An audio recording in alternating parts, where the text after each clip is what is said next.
¿Cómo están? Buenos días a todas y a todos. Les agradezco que se encuentren en esta aula virtual, en este salón virtual de la Escuela Judicial Electoral, en la que vamos a platicar el día de hoy acerca del tema de partidos políticos, de representación.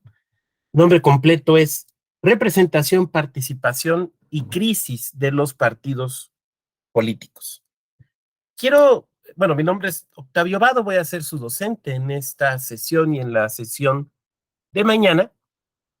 Y quiero primero platicarles un poquito cuál es la dinámica que pretendo seguir en estas dos sesiones. Eh, Quiero hacer con ustedes una exposición, me permitan hacer una exposición de lo que he preparado y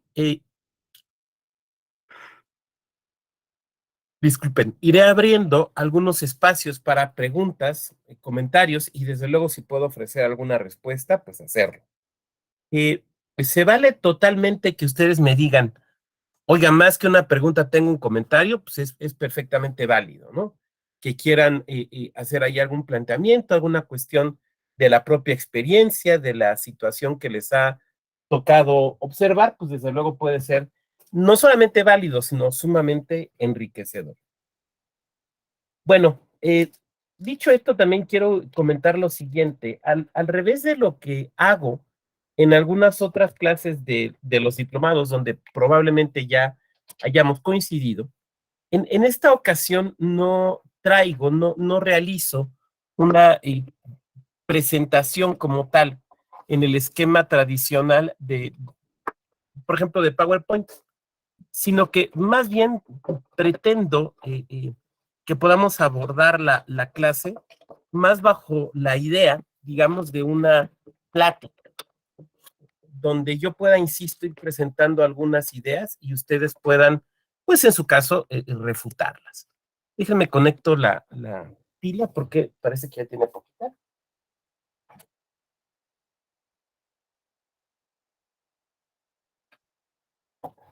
Ahí está. Por último, decirles que yo no tengo problema si me hablan de tú, me hablan de usted, si me dicen doctor, licenciado, maestro, o como la mayor parte de la gente me dicen Vado. No tengo problema. Mientras no me digan güey, yo no tengo bronca. De igual manera, pues probablemente me referiré a ustedes por el tú o por el usted, siempre con mucho respeto. Sin embargo, si de repente se me sale un tú y no le parece a la persona con la que estoy hablando, me puede decir, oiga, por favor, hábleme de usted, que no somos iguales y con mucho gusto atenderé la amable sugerencia. Bueno, a ver, para hablar bueno, esos son los comentarios generales. ¿Alguna duda hasta aquí? Bueno, también, desde luego, pues como reglas de la escuela judicial, les agradeceremos que vayan prendiendo sus cámaras. A ver, dicho esto, bueno, pues vamos a empezar. A ver, para hablar de representación de los partidos políticos y su crisis, pues tenemos que empezar hablando de la idea de la representación política. Eso es lo primero de lo que tenemos que empezar hablando. Para a partir de allí ver cómo se vincula esto con los partidos políticos y también cómo esto entra en crisis, ¿no? Necesariamente teniendo que hacer referencia a conceptos que a veces en el derecho nos cuestan un poco de trabajo o no nos gustan, como es el concepto de pueblo. Y yo tengo la impresión de que suele ser un concepto incómodo el concepto pueblo, porque pueblo nos suena a populismo. Uy, el populismo.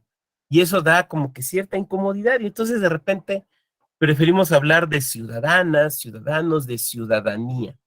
Pero la realidad es que aquí tenemos que hablar del concepto pueblo, aunque nos pueda resultar un poco incómodo, porque pueblo y ciudadanía no son conceptos sinónimos.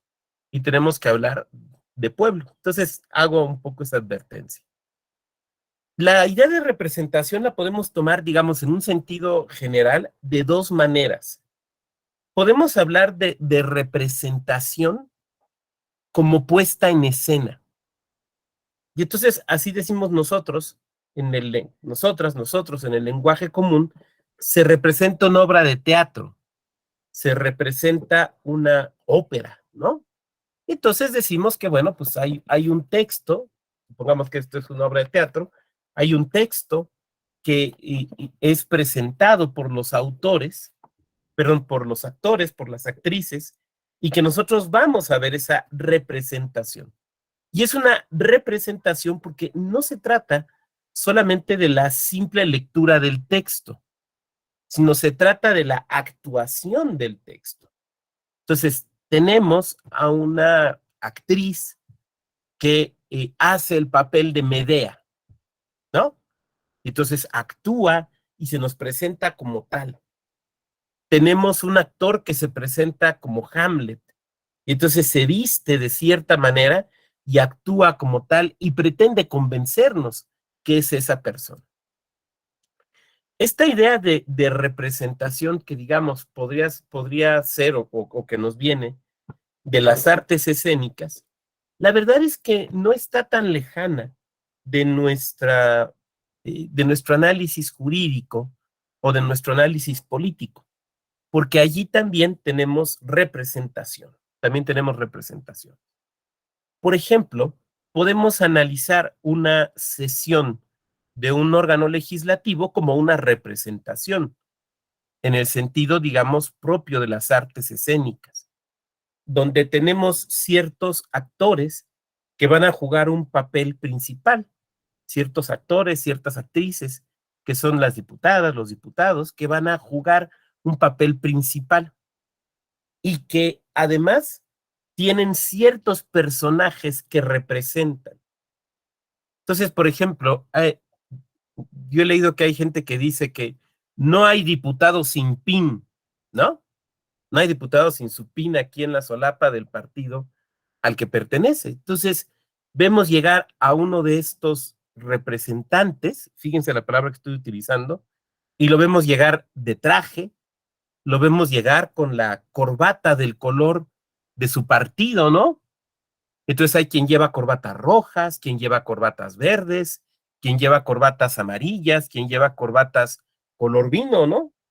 O, por ejemplo, con un chaleco, ya ven que se han puesto de moda estos chalecos como de material plástico, de estos chalecos con el color del partido, y efectivamente trae un pin de este lado, ¿no? Entonces, nos damos cuenta que va vestido para la representación. Y vemos que cuando llega a ese gran escenario, que puede ser el órgano legislativo en sesión, eh, se comporta de cierta manera, ¿no? Sube a tribuna, dice ciertas cosas, reacciona de cierta forma, contesta cuando le interpelan de cierta manera, o es a lo mejor quien interpela, muestra una pancarta, ayuda a presentar una gran manta. Entonces está haciendo una representación. Pero incluso en algunos tribunales donde se usan togas, también vemos algo muy parecido a una representación, ¿no? Va a iniciar una sesión que es algo muy formal, en un espacio muy creado a propósito para la realización de esa sesión, que tiene una cierta estructura, una cierta forma, y vemos que entran unos personajes togados, ¿no? Vestidos de una manera prácticamente sacramental, y no uso la palabra al ahí se va o al aventón o al acaso, sino conscientemente de lo que significa. Y vemos, por ejemplo, que el diálogo judicial tiene ciertas reglas, ciertas formas, ciertas características que lo hace distinto al diálogo legislativo. Pero podemos ir más allá y podemos pensar en que en nuestro país, el día de ayer hubo elecciones en 6 estados, ¿no? Tuvimos 6 elecciones. Y seguramente ustedes, que asumo son personas interesadas en cuestiones electorales, muy posiblemente estuvieron siguiendo lo que sucedía en las sesiones de los distintos órganos electorales.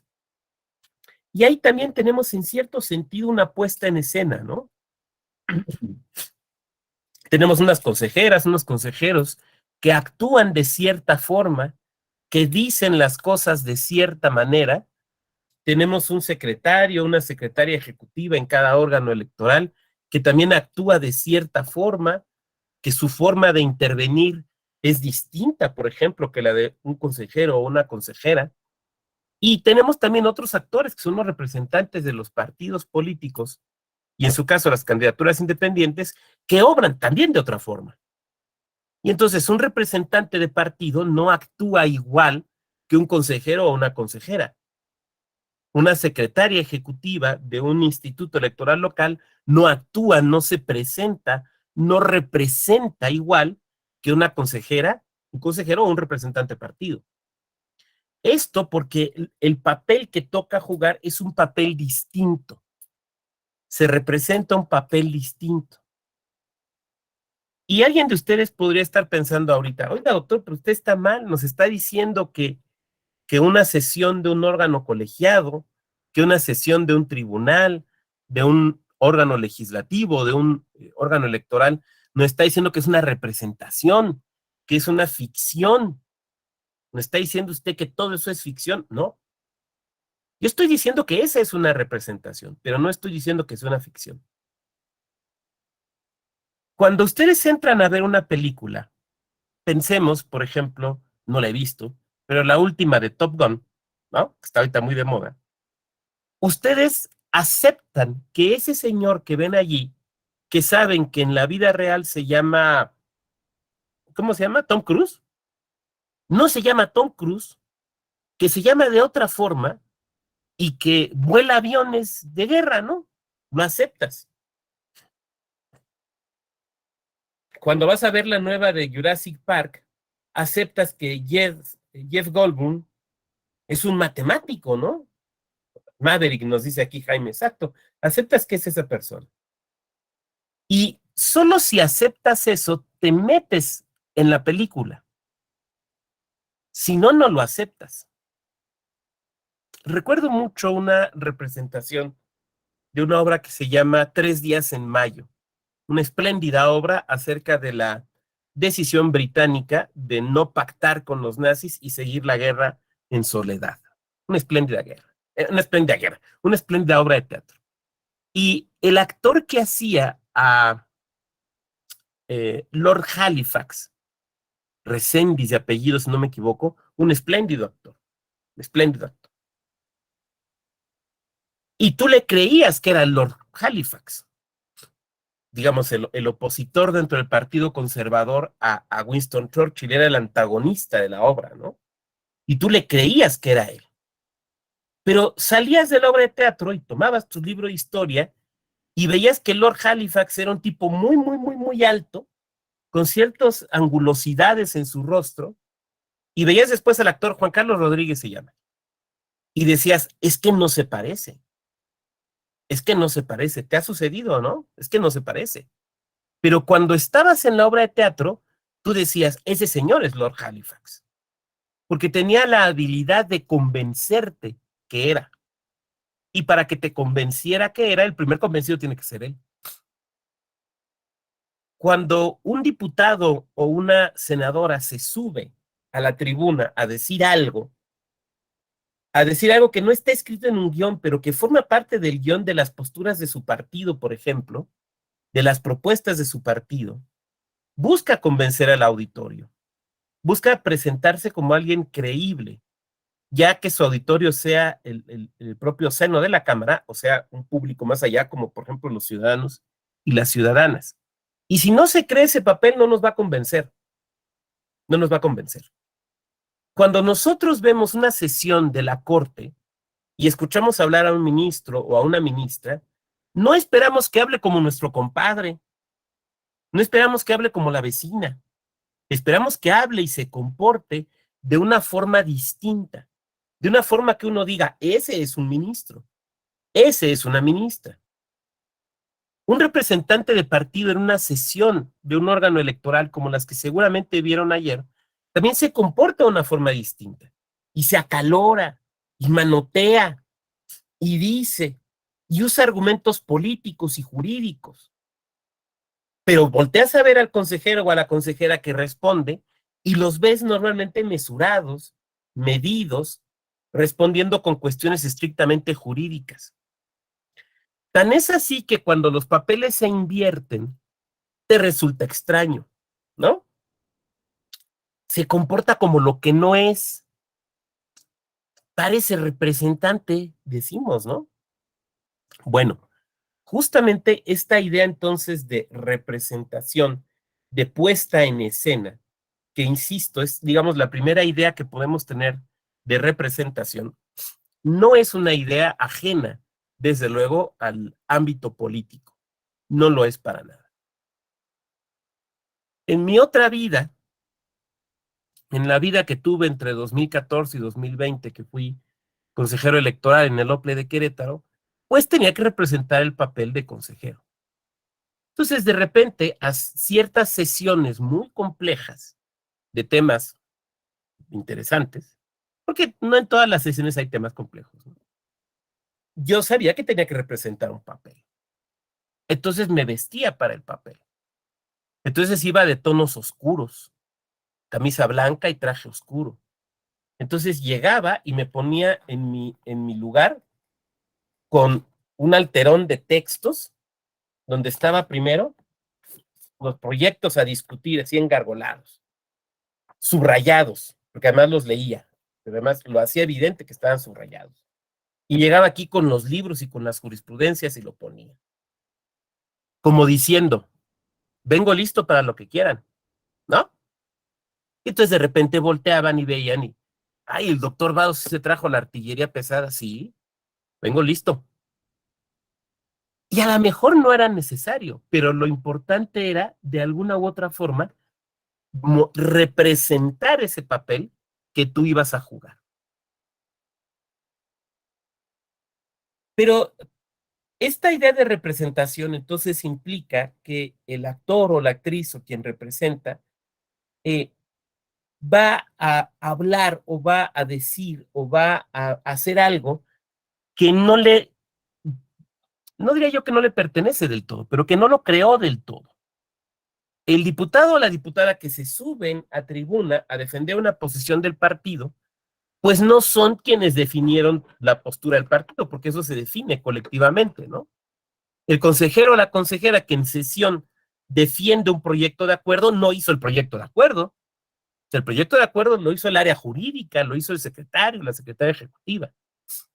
Entonces, habla un poco por su voz, habla otra persona, hablan otras personas. Y eso nos lleva necesariamente a la segunda idea de representación, la idea de hablar en nombre de, ¿no? De obrar en nombre de otra persona. Pero es un obrar en nombre de otra persona, un actuar en nombre de otra persona que tiene una característica muy específica y muy concreta. Si yo voy, supongamos que Miguel Gerardo Brito, Yadmi Jiménez y yo somos amigos, pero por alguna razón yo me he distanciado de Ángel. Tenemos tiempo de no vernos porque la última vez que invitó a su casa me dio un café malo y se lo dije y se enojó, por lo que ustedes quieran, ¿no? Pero yo no quiero estar peleado con Ángel porque somos cuates. Sin embargo, tengo cierto prurito en buscarlo directamente. Entonces voy con Yasmi y le digo, oye, pues ya ves que estoy distanciado de Ángel. Este, sí, sí, supe que por ahí que tuviste una mala actitud con él. Sí, estoy muy apenado, quiero pedirle disculpas. Y pues yo creo que vamos a ser cuates como éramos antes, ¿no? Y entonces yo le digo a Yasmi, le digo, no sé, espero estar pronunciando bien tu nombre, si no, por favor, corrígeme. Yo le digo, oye, ¿tú crees que si invito a Ángel a que nos vayamos a comer, acepte? Y entonces ella me dice sí o me dice no. Yo le estoy pidiendo, en base a su conocimiento que tiene de Ángel, una opinión, una sugerencia, un consejo, que me diga si lo que yo quiero hacer le parece que es adecuado. Pero ella no puede hablar en nombre de Ángel, ¿de acuerdo? O sea, ella puede interpretar a Ángel. Ella puede decir, mira, por sus antecedentes, por otras situaciones que ha tenido, yo creo que sí o yo creo que no. Pero las palabras que ella me diga no vinculan, no obligan a Ángel. ¿Estamos de acuerdo? Si ella me dice, yo creo que sí, y después busco a Ángel y Ángel me manda a freír espárragos, yo no le puedo decir, pues es que nuestra amiga me dijo que sí. Y entonces, porque si le digo eso, obviamente Ángel me va a decir, pues ella, ¿qué? El pleito es conmigo, ¿no? Así que, ¿por qué la metes? Y tendría toda la razón, desde luego. Entonces, la representación es un hablar por otro, pero no es cualquier hablar por otro. Es un hablar por otro que genera algún tipo de obligaciones y algún tipo de derechos. Esa es la, digamos, la representación propiamente jurídica. Y yo quiero que veamos algo.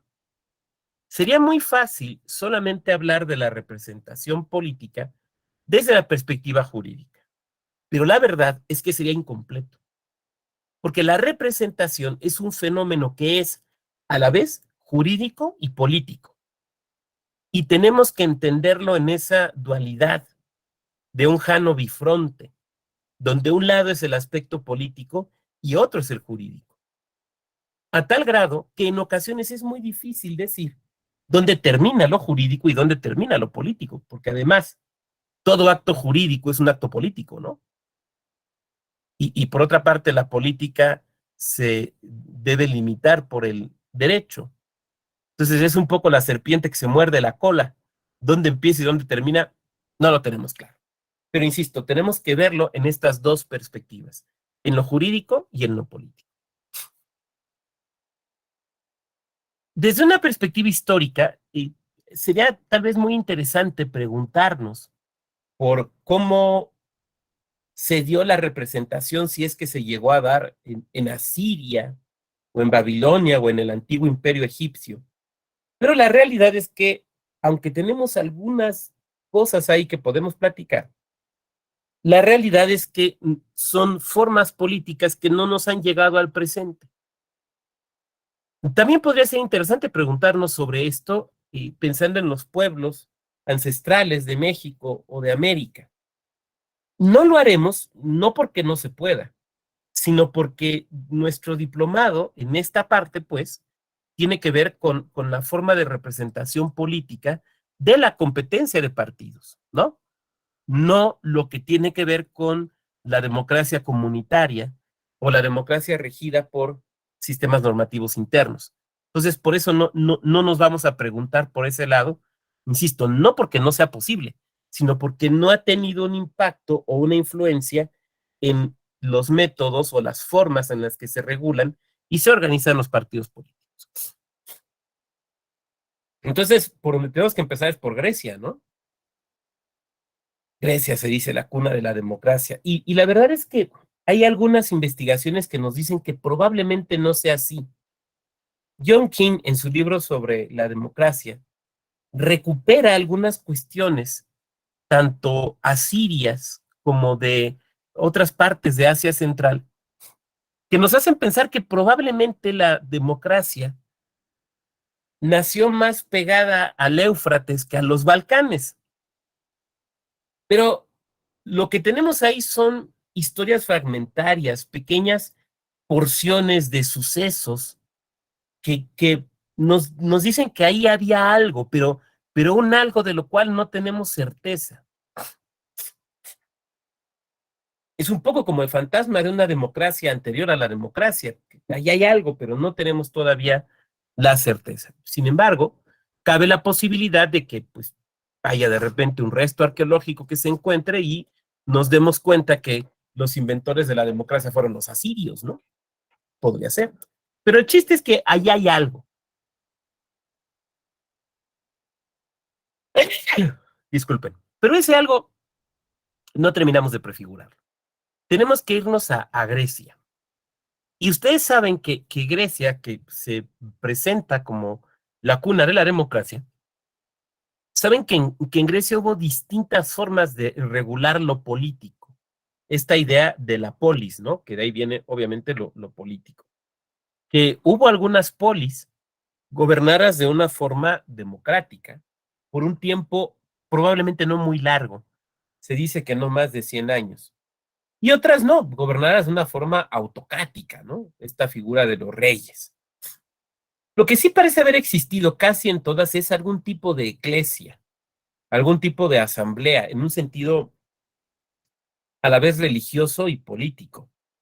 Los griegos vinculaban de forma indisoluble política y religión.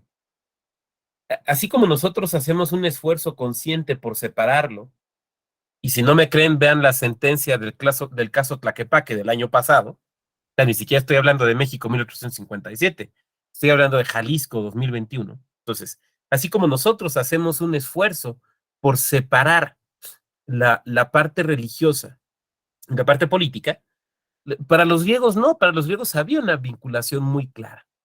De hecho, era algo bastante peculiar, pero ustedes recordarán que cuando una comunidad, una polis, se enojaba o se molestaba con alguno de sus líderes, pues los expulsaban, ¿no? Les aplicaban lo que conocemos como el ostracismo. Y el ostracismo no era sino la expulsión de la polis. Ahora, esa expulsión de la polis, sabemos que normalmente no se tomaba bien, ¿no? Tenemos la imagen del filósofo que prefiere beber cicuta antes que ser expulsado de la ciudad. Y uno está tentado a pensar, oiga, doctor, pues eso es un poco exagerado, ¿no? O sea, si me corren de la colonia porque ya no les gustan las fiestas que hago y hago mucho escándalo, pues me voy a vivir a una cerca, pues ¿cuál es la bronca? Bueno, el problema es que para los griegos, la ciudadanía y la religión van de la mano. Y expulsarte de la polis es expulsarte a la vez de la religión. Dejas de ser partícipe de la religión. Y alguien de ustedes aquí podría decirme, no, pues es que, pero ¿cómo? O sea, si había un templo de Hermes en Atenas y me expulsan, pues puedo entrar al templo de Hermes en Éfeso o en Esparta, porque es Hermes, ¿no? Y yo diré, no, no. Esto lo explica, me parece con mucha claridad, Fustel du Coulanges en su libro La ciudad antigua, un libro bastante entretenido. Yo lo tengo en la edición de Porrúa, esta de sepan cuántos, que son 2 columnas por hoja, es medio latosillo de leer ahí, pero se puede conseguir en distintas ediciones. El Hermes de Esparta no es el mismo Hermes de Atena o el Hermes de Éfeso o el Hermes de Sicilia, son Hermes distintos, porque los dioses griegos, esos dioses que son tan humanos, que se enamoran, que se enojan, que se pelean, ya ven que así son los dioses griegos, ¿se acuerdan, no?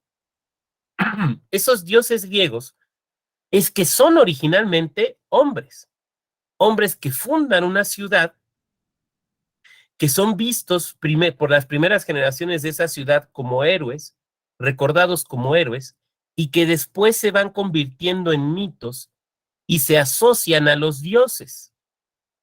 Y entonces el fundador de una ciudad, que a lo mejor se llamaba Anaximandro, por pensar en un nombre griego, en las primeras 3 generaciones después de su muerte es un héroe, pero ya para la quinta o la sexta se empieza, como decía, creo que fue Nerón o Calígula cuando murió, que decía, me estoy convirtiendo en Dios.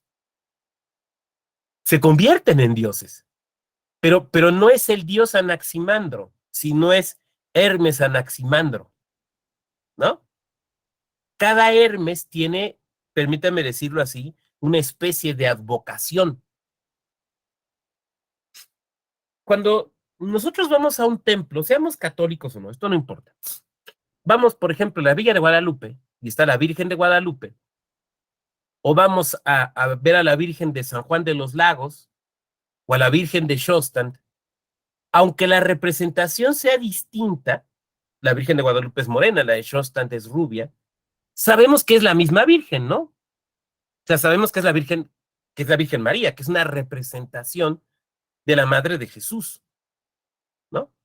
Entonces, sabemos que son advocaciones distintas, pero que es la misma persona a la que está haciendo referencia. Y podemos entrar a cualquier templo. Pero eso no sucede con los griegos. Los griegos, donde en sus ciudades Hermes, Anaximandro, solo pueden entrar y participar en la religión los que viven en esa ciudad. Entonces, si llega un ateniense, pues a lo mejor le van a permitir ciertas cosas y puede hacer comercio y se lo van a llevar a comer a sus casas y lo que ustedes quieran. pero no puede entrar al templo. Pero es que también le viene a rezar a Hermes, pero es que es otro Hermes. ¿Me explico? Entonces, expulsarte de la polis es expulsarte de la religión, es expulsarte de la religión. Por eso es la tragedia de Antígona, ¿se acuerdan? Que expulsan a su hermano de la ciudad, muere fuera de las murallas de la ciudad, y Antígona lo que hace es introducir el cadáver de su hermano para enterrarlo dentro de su ciudad. Y es un delito gravísimo, gravísimo. Porque no puede ser, hoy diríamos, no puede ser enterrado en suelo santo, en tierra santa, tiene que ser enterrado afuera, con los infieles. Y recuerdan cómo Antígona es juzgada, ¿no? Bueno, por eso es una tragedia tan fuerte, por eso es algo que se quedó grabado en la cultura griega y nos ha llegado hasta nosotros, por esa unidad tan fuerte que hay entre lo religioso, entre el fenómeno religioso y el fenómeno político. Hoy, insisto, particularmente en México, hacemos grandes esfuerzos por separarlo. Esfuerzos que yo no sé si estén fructificando. A veces a mí me da la impresión, y podremos debatirlo, que a muchas personas no le importa si se da o no esta separación. Yo recuerdo un presidente municipal que conocí, que siempre que terminaba un evento, decía, siempre que acababa un evento, decía, Dios los bendiga, que Dios los bendiga, se acababa su evento.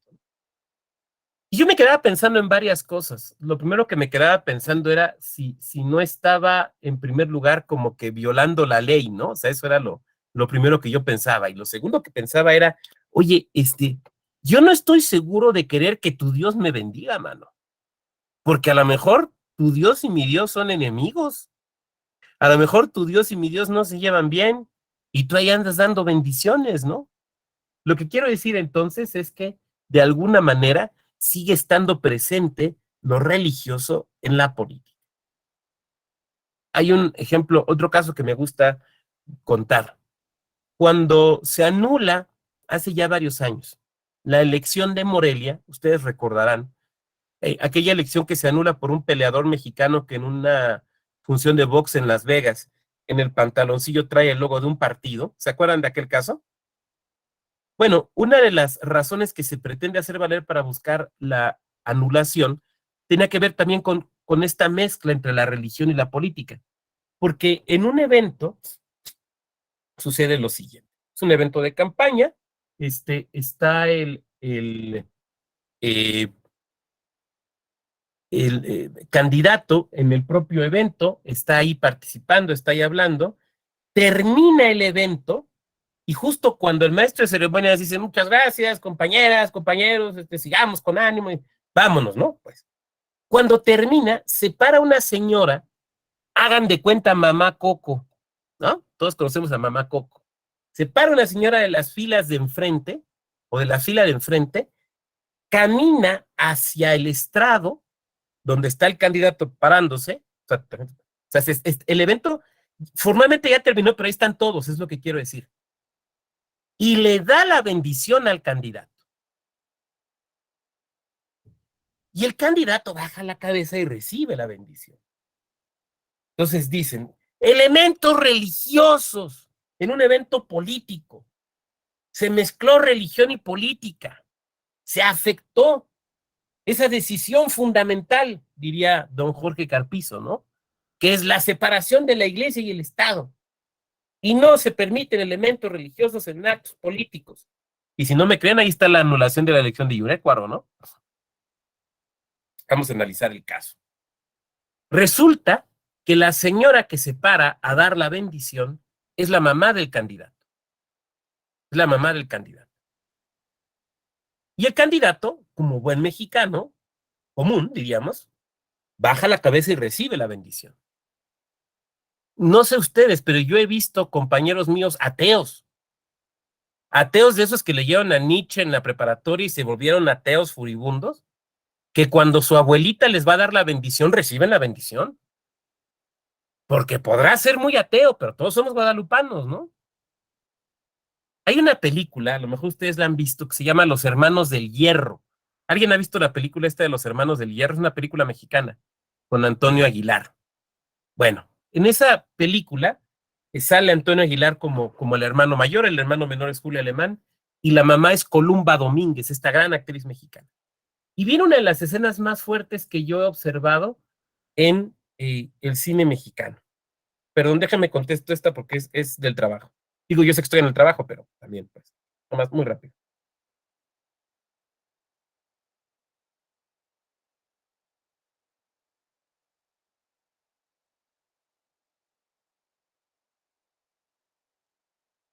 Sí, es que alguien me está avisando que está tratando de entrar al salón, pero que no ha podido. Bueno, Columba Domínguez, como la madre de estos dos, les va a dar la bendición, le da la bendición al hijo mayor, al hijo menor y la recibe. Sale el hijo mayor y le va a dar la bendición y el hijo no se la recibe. Y yo digo, ¿qué escena tan fuerte?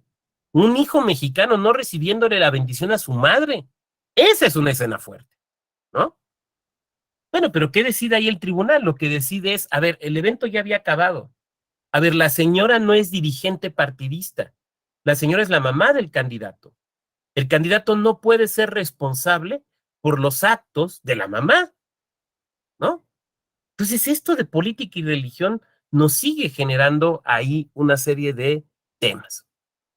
Los griegos no desarrollan la idea de representación justamente por una cuestión religiosa. A ver, ustedes saben que la mayor parte de los cargos que había en las polis, que tenían métodos, digamos, democráticos, que la mayor parte de los cargos no se votaban, sino que se dejaban al azar, a la suerte, incluso hasta los cargos militares, ¿no? Ahora, yo les pregunto, ¿por qué los dejaban al azar? Los dioses, podría ser. ¿Quién habló, perdón? Yo, aquí, sería tal vez por la voluntad de los dioses o Es por algo ahí. correcto, Jaime, es correcto. El azar no existe para los griegos, como para Borges tampoco existía, ¿no? Decía él en algún texto, salvo que no existe la palabra azar. ¿Saben lo que quiere decir azar? Es una palabra árabe. Azar son los lados del dado. Entonces, dejar algo al azar es dejarlo al dado, ¿no? A ver de qué lado cae del dado cuando estás jugando. Entonces, el azar es eso, es el acaso. Pero para los griegos el acaso o el azar no existe, ¿no? Para ellos son los dioses los que se expresan. Entonces, cuando viene una situación de guerra y en una polis se deja al azar quién va a ser el general, y el general resulta que va a ser don Anaxágoras, que ha estado en varias guerras, que es un hoplita que sabe pelear muy bien, que tiene visión estratégica, que el pueblo le reconoce como gente capaz, pues la gente dice, bueno, pues tenemos un buen chance de ganar, probablemente eso es lo que quieran los dioses. Pero cuando en otra polis sucede exactamente lo mismo y quien queda, digamos, de general por ese azar que no es azar, es don, no sé, el nombre griego que ustedes quieran, ¿no? Don Genofonte. Oye, pero es medio borrachín. Oye, pero es cobardón. Oye, pero la gente no lo respeta. Oye, pero no tiene visión estratégica. Oye, pues vamos a perder. Sí, pues es que eso es lo que quieren los dioses. ¿Y quiénes somos nosotros, dirían los griegos, humanos, para andarles corrigiendo la plana a los dioses, ¿no? Entonces el azar no es azar, el azar es la voz de los dioses. Ustedes me dirán, oiga, doctor, pero pues esas cosas, ¿qué tiene que ver con la actual? Y yo les diré, ¿recuerdan que hay un partido político que sus cargos de RP los deja al azar? ¿Se acuerdan que hay un partido político que tiene dentro de sus métodos de selección de candidaturas una especie de tómbola para la elección de candidaturas de representación proporcional? Entonces diré, no estamos tan lejos de esos griegos. Claro, el sentido es distinto. O sea, tú ves los estatutos de este partido y no te dice, es que los dioses de la izquierda van a elegir. No, no dicen eso, sino pues lo que te dicen es que pues, es un método de selección válido y democrático. En ese sentido, entonces, eh, es una situación que no nos está tan lejana, que no nos queda tan lejos, pues es lo que quiero decir. Bien. Dice, doctor, ¿me pueden aceptar? Estoy en clase, soy Julio César. Bueno, perdón, aquí están dejando el comentario. Bueno, ok. Sin embargo, sí se llegan a realizar algunas elecciones para decidir algunos temas. A los griegos les gusta que las grandes decisiones políticas tomarlas en, en la iglesia, en esa reunión de la polis, donde nace también la democracia en tanto ejercicio oral, en tanto ejercicio de lenguaje, ¿no? O sea, es el hombre que pide perdón que diga hombre, pero bueno, que pide la palabra y que habla frente a sus conciudadanos y que pretende convencerles de una cierta manera de actuar o de cambiar esa manera de actuar. Y es cierto que tienen que tomar decisiones votando. Y algunas de esas decisiones pueden ser, desde luego, muy trascendentes. Por ejemplo, ir o no a la guerra. Los griegos incluso diseñan las primeras máquinas de votación. Ayer que veíamos, por ejemplo, el uso en Tamaulipas de las urnas electrónicas, las urnas de Coahuila, pues seguramente habrá, o el voto desde el extranjero que puede ser en línea, seguramente algunos de nosotros nos sentimos ya muy siglo XXI, ¿no? Oh, ya el voto en línea, ya estamos. Y de repente, si nosotros, o las urnas electrónicas, ¿no? Mira qué modernidad, ¿no? Y si nosotros reviviéramos a un ateniense por artes taumatúrgicas, reviviéramos a un ateniense del siglo sexto, digamos, antes de Cristo, diría, nosotros teníamos de esas, nomás que no había que enchufarlas. Eran unas máquinas grandes donde se iban depositando los votos que podían ser en ostras, ahorita lo platicaré, y según donde se iban depositando, por ejemplo, se iban contando. O que se usaban justamente para los sorteos. Entonces, esta idea de la democracia como verbo, pero también la idea de la democracia como máquina,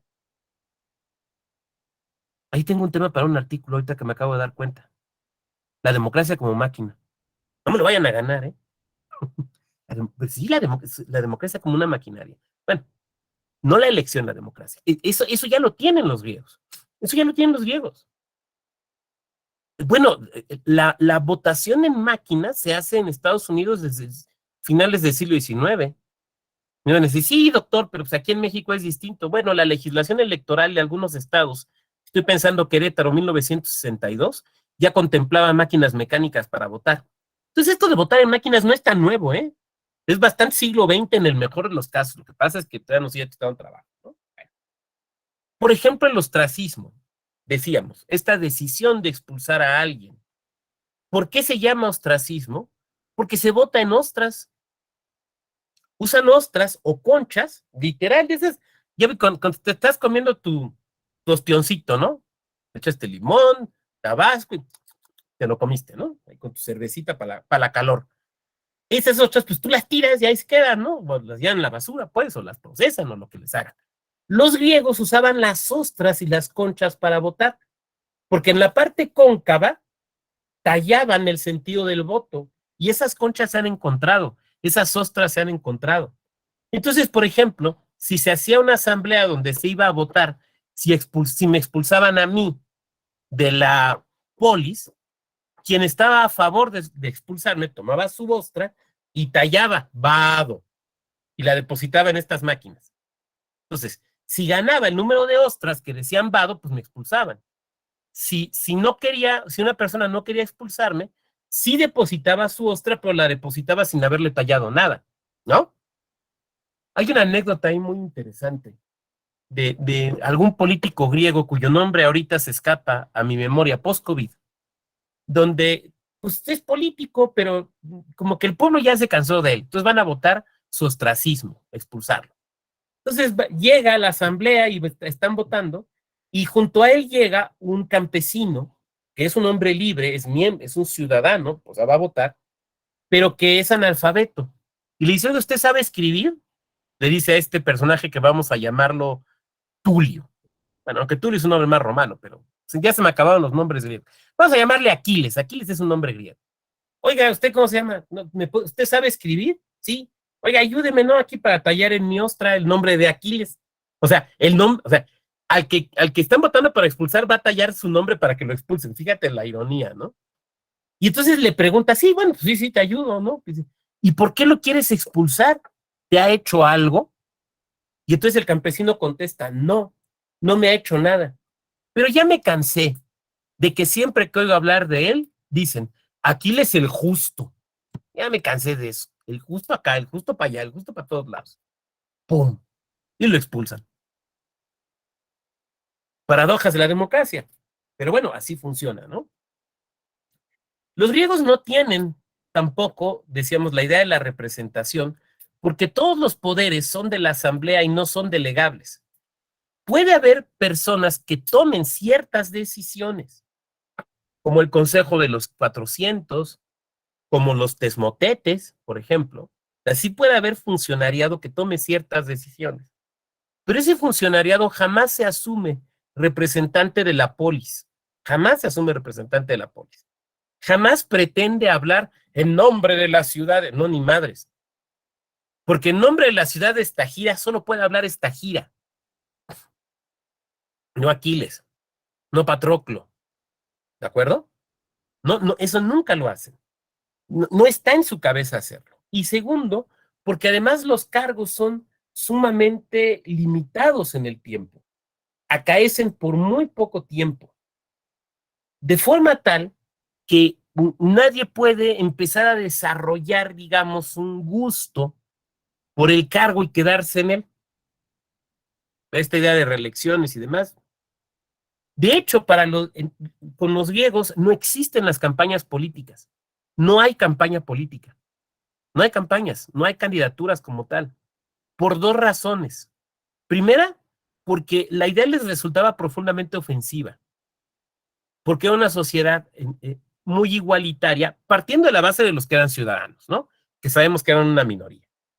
Pero yo en tanto ciudadano no podía pretender tener mejores títulos para un cargo que cualquier otro, porque éramos iguales. Entonces, tratar de presentarse como candidato era un acto de soberbia. No se les ocurría. Y segunda, porque como ya he dicho, la mayor parte de los cargos eran producto de la decisión de los dioses. Si quieres hacer campaña, pues ve al Monte Olimpo y convence a Júpiter, ¿no? A Zeus. Entonces no existe con los griegos la idea de campañas. Claro está, hay conspiraciones, hay cosas parecidas a los golpes de Estado, pero no existe ni la idea de representación, ni la idea de partidos políticos. Esto empieza a surgir, aunque fuera embrionariamente, en Roma. En Roma. En primer lugar, la idea de la representación. A ver,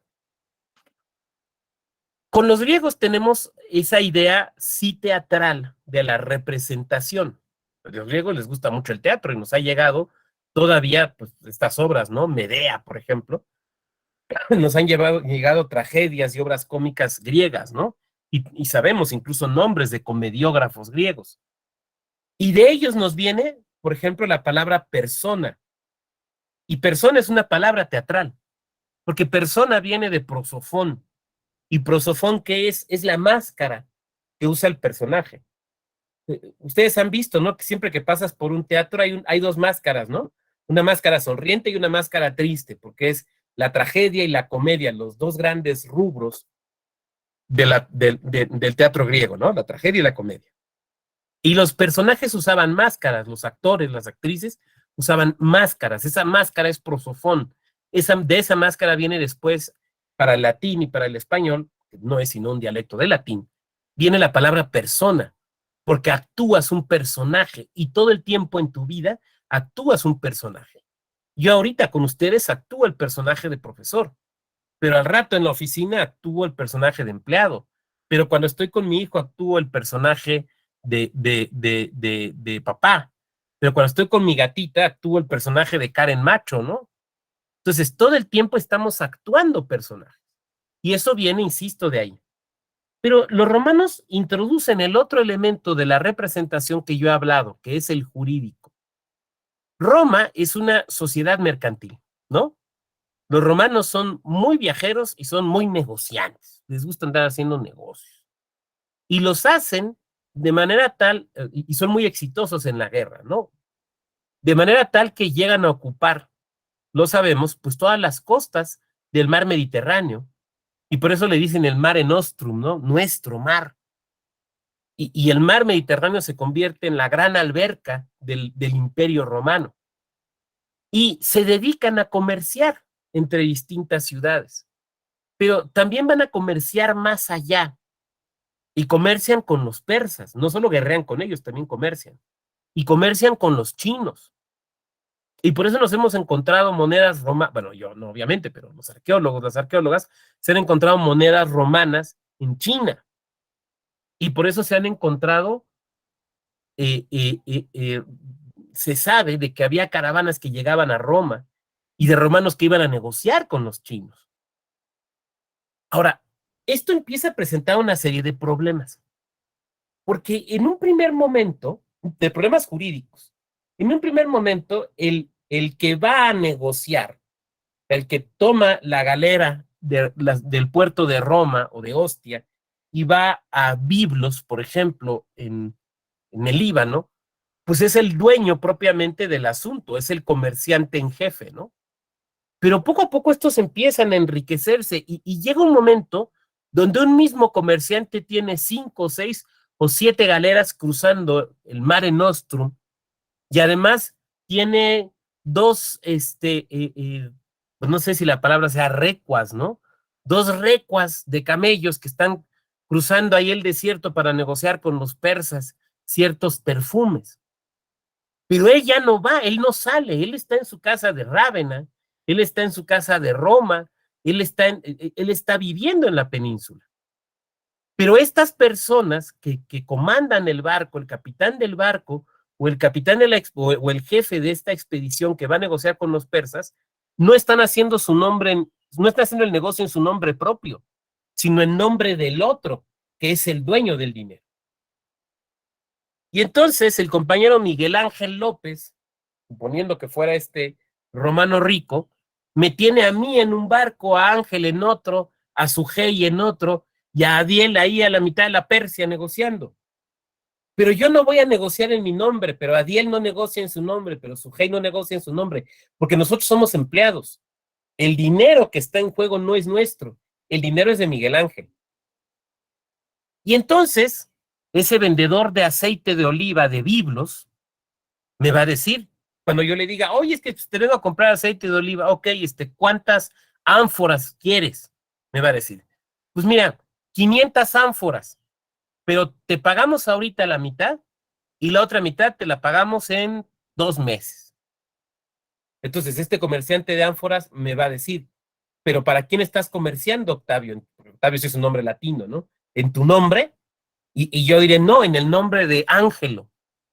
Ángel no es un nombre latino, pero Ángelo sí. No, pues en el nombre de Ángelo. Y entonces este comerciante de biblos me va a decir, ¿y yo cómo sé que Ángelo me va a pagar? ¿No? Es una duda práctica. Tú estás diciendo, Octavio, que Ángelo va a pagar, que a lo mejor quien va a venir a pagar no eres tú, sino que va a venir Mauricio, que es otro nombre romano, que va a venir Mauricio y es el que va a pagar. Pero dice este comerciante de biblos, que podemos imaginar que se llamaba Judá, que era un nombre de la zona, va a decirnos Judá, ¿cómo sé que Ángelo va a pagar? Nada más porque tú estás diciendo, yo a ti ni te conozco, tú acabas de entrar aquí a mi tienda diciendo que me vas a comprar. Entonces, es un problema de seguridad jurídica para realizar el comercio, porque el comerciante rico ya no puede estar en todos lados, ¿estamos de acuerdo? No puede estar en todos lados. Entonces, ¿quién va a obrar en su nombre de manera que se obligue? Y entonces ahí los romanos que desarrollan, ustedes lo saben, la idea del derecho, desarrollan una forma específica y concreta que es el contrato de representación, ¿no? Que es un contrato en virtud del cual yo obro en nombre del compañero Ángelo, en nombre de él, y los actos que yo haga en su nombre, a él lo obligan, aunque no haya estado presente, aunque no haya estado en el lugar, que es el contrato de representación. Ese es un invento romano. Y es un invento romano que no tiene que ver en su inicio con la cuestión política, sino con la cuestión mercantil. dar certeza y seguridad a la realización de negocios. Y quiero que pensemos en algo, es un contrato tan fuerte, es una figura jurídica tan poderosa, que hasta la usamos en el matrimonio. Yo le puedo dar un poder a una persona para que se case en mi nombre en otro lugar. Es poco común, pero es jurídicamente válido. Lo que no es válido en esas bodas es que empiezan a pedir beso, beso, pues no, porque es él o la representante, no es el que se está casando realmente, ¿no?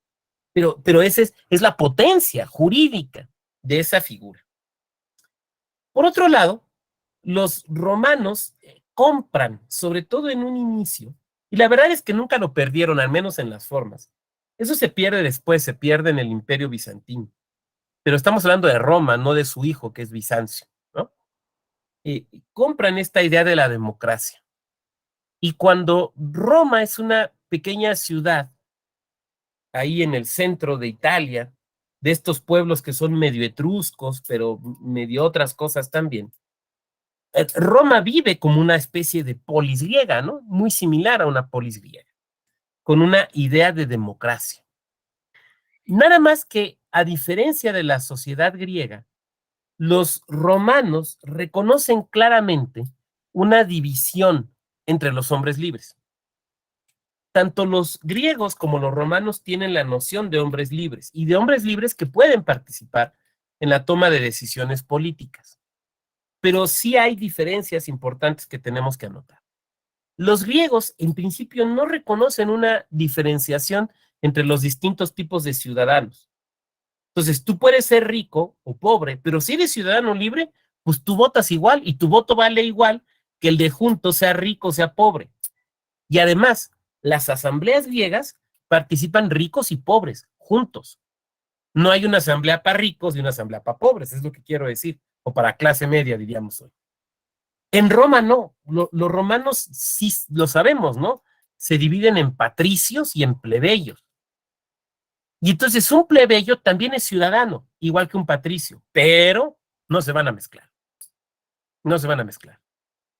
Tan es así y tan importante fue en Roma que nos han llegado los nombres de las grandes familias patricias, de las gens, ¿no? Hasta el término gens. Y entonces pensamos en la gens Julia, de donde sale justamente Julio. Pensamos, por ejemplo, en los Torcuatos, otra gran familia noble romana. Entonces los nombres nos han llegado. Y no nos han llegado nombres de las familias plebeyas. De las familias plebeyas nos llegan los nombres de las personas, pero no los nombres de las familias. Los nombres de las familias que nos llegan actualmente, todavía, es de los patricios, porque son los que presumen el apellido, ¿no? Y entonces uno diría, ¿cuántas de esas cosas se nos han quedado, no? ¿Cuánto conocemos gente que, no, yo soy de los... Una vez decía mi abuelo, ustedes saben, ¿no? Mi segundo apellido es Grajales. Mi abuelo era de Hidalgo, de Real del Monte, la tierra que nos dio los pastes, ¿no? Entonces una vez bromeando decía mi abuelo que el escudo de armas de los Grajales era un tinacal de pulque con dos burros rampantes, como queriendo señalar que, pues, no hay nada detrás, no hay aristocracia, no hay nada, ¿no? Pero hay gente a la que le gusta, ¿no? Y todos los hemos conocido. No, es que mi bisabuelo, mi abuelo. Y la verdad es que uno se queda pensando qué hay ahí de fondo. Ahí les voy a recomendar un libro, pero los tengo a la mano y se los puedo mostrar. ¿Qué es este? SPQR. Probablemente varias y varios lo conozcan. SPQR. Es la continuación de Marco Romano, ¿no? No, no, no, no, no. Es un libro de historia de Mary Bread, que es ella es la persona viva más conocedora de Roma. Mary Bread, una profesora inglesa. Se lo recomiendo mucho y ahí viene un poco de lo que estoy platicando, ¿no? La familia de los Excipiones, ¿no? Todavía nos ha llegado el nombre. Y en un principio, lo sabemos, las votaciones romanas se hacían escalonadas, porque había decisiones que tenía que tomar la civitas, la ciudad. Y votaban primero los patricios y luego votaban los plebeyos. Pero el voto de los patricios pesaba más. De manera que cuando iban a votar los plebeyos, la cosa ya estaba decidida. Y recordarán ustedes que eso provocó muy al inicio de Roma, que los plebeyos se salieran de Roma y tuvieron que ir los patricios a buscarlos y decirles, oigan, regrésense. Y los plebeyos dijeron, sí, regresamos, pero con la condición de que no puedas tú como patricios decidirlo todo, ¿no? Entonces viene un nuevo arreglo político que da lugar a una figura que nosotros conocemos, que es el famoso referéndum, ¿no? Y el plebiscito. Para los romanos, una ley es ley, las leyes, una ley es ley, sí y solo sí, en inicio, que es de la época que estamos hablando, ha sido aprobada por el pueblo en comicios, ya fueran por curias o por centurias, en comicios. Entonces, el pueblo vota una propuesta de ley. Y de hecho, muchas de las leyes romanas las recordamos con el nombre de quien las propuso, porque se paraba en la asamblea, la proponía y se votaba, ¿de acuerdo? Pero después de esta huida y posterior regreso de los plebeyos a Roma, se aceptó que había ciertas leyes, vamos a llamarles provisoriamente así, que solo afectaban a los plebeyos, que solo tenían que ver con los plebeyos. Y estas leyes solo podían ser votadas por los plebeyos en algo que se les llamó plebiscitos.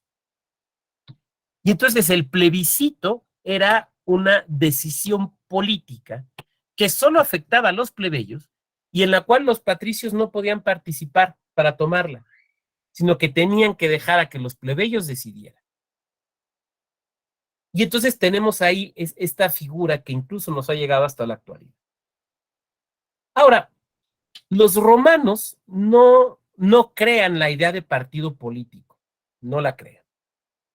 Lo cual no quiere decir que no hubiera habido muchos complots, los hubo, ¿no? Así como les mostraba ahorita el libro de Mary Bread, pues también está ese otro gran libro muy conocido de La vida de los 12 Césares de Suetonio, que probablemente lo hayan leído, y que es un libro históricamente inexacto, pero muy entretenido. A ver, miren, es que, perdónenme la comparación, pero la hago con mucho respeto para las dos figuras. Suetonio era un poco como el Pedrito Sola de la época romana. Y entonces, la vida de los 12 Césares de Suetonio es un poco como el Ventaneando de la época romana, porque te cuenta muchos chismes, muchas intimidades de los emperadores, que no sabemos si eran reales o no. Entonces te cuenta, por ejemplo, cosas chuscas. Por ejemplo, te dice que Julio César, el gran Julio, en la época en la que él vive, en Roma está de moda que los hombres no tengan barba y que parezcan lampiños. Eso está de moda. Pero a Julio le salía mucha barba. Entonces tenía que estarse casi que rasurando diario, ¿no? Pero pues no había Gillette Presto Barba, era una lata, pues. Entonces alguien le dice a Julio, mire, tome pan blanco, ya ven que los romanos tenían panes similares a nuestros bolillos, ¿no? O a nuestras teleras. Tome pan blanco, mójelo, sáquele el migajón, mójelo, y póngaselo en la cara, sí, la mañana. Póngaselo en la cara y eso va a hacer que no le crezca barba. Entonces cuentan que Julio andaba en las calles, siendo Julio, siendo el gran militar romano, ¿no? Y andaba dejando moronas de pan que se le caían de la cara. O te cuentan otra, ¿no? Que Julio, como yo, pues era calvo, pero al revés de la mayoría de los romanos que llevaban la calvicie con singular pundonor, a Julio no le gustaba estar calvo. Entonces platica Suetonio que el premio que más le gustó que le concediera el Senado fue el derecho a usar la corona de la victoria todo el tiempo, porque disimulaba la calvicie. Dicho de otra manera, si Julio viviera el día de hoy, ya sabemos que iría a injertarse cabello, ¿no? Entonces, por eso digo que es un libro muy entretenido, pero muchas de las cosas que cuenta no sabemos si son ciertas o no. Platica esta otra anécdota, ¿no? De un emperador que cuando está falleciendo, creo que fue Marco Aurelio, sí es Marco Aurelio, cuando Marco siente que ya está falleciendo, sus últimas palabras son esas, ¿no? Dice, creo que me estoy convirtiendo en Dios. Porque ya ven que luego a los emperadores romanos los hacían dioses. Creo que me estoy convirtiendo en dios. Entonces, claro, hay golpes de Estado, claro, se mete el ejército, claro, hay emperadores envenenados, tenemos emperadores locos, todo ese tipo de cosas. Pero, pero no existe la noción de partido político. Eso no existe. Tendremos que llegar a Bizancio para empezar a encontrar algo que empieza a ser parecido a un partido político. Porque así como a los romanos, por ejemplo, si nosotros pensamos en Roma, inmediatamente pensamos en el Coliseo, ¿no? Entonces sabemos que a los romanos les gustaban las batallas en el Coliseo y ver a los gladiadores y todo esto. Pero cuando nace el Imperio Bizantino, al final, recuerden ustedes que fue el Imperio Romano de Occidente y de Oriente, y que durante un tiempo convivieron los dos, pero luego en 475, ¿no? Cae el Imperio Romano de Occidente. Y el Imperio Romano de Oriente es un imperio muy apegado a la religión ortodoxa, lo sabemos. De hecho, da lugar a la religión ortodoxa. Entonces, los romanos de Oriente no llegan a tener un coliseo.